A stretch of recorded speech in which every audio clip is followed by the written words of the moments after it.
Violet in the Snow. Part 7. Seeds of Light.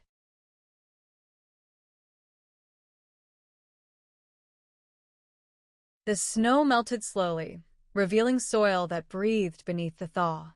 Violet stood at the edge of her garden one morning, watching as tiny green shoots pressed upward, hopeful.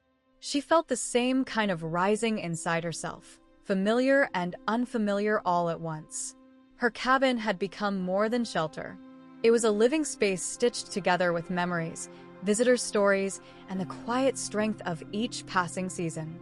She sanded the porch rails, painted the shutters a soft pine green, and added a wooden bench near the stream.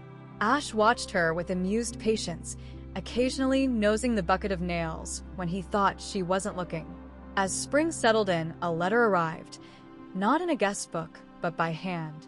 A young woman named Clara appeared at the lantern-lit path carrying a bundle of journals.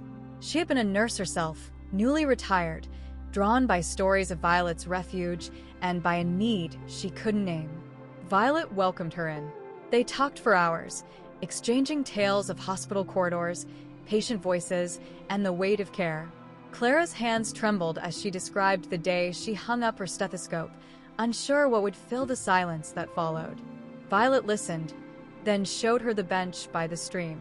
"Sometimes the silence becomes the answer," she said. Together, they planted a new section of the garden called the Healing Rose.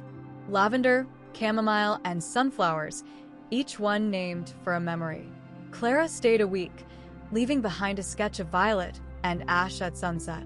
On the back she wrote, "The forest doesn't ask you to be more than you are. It just receives you." Violet pinned it inside her journal. The days lengthened. Children from a nearby town came with their parents, picking wildflowers and building twig forts beneath the trees. One asked Violet if she was a forest nurse. She smiled and said, "Something like that." Each evening, the lanterns cast their glow, gentle markers of welcome and warmth. And Violet, in her patched gray scrubs, carried cups of tea to the porch, where stories waited like seeds ready to bloom.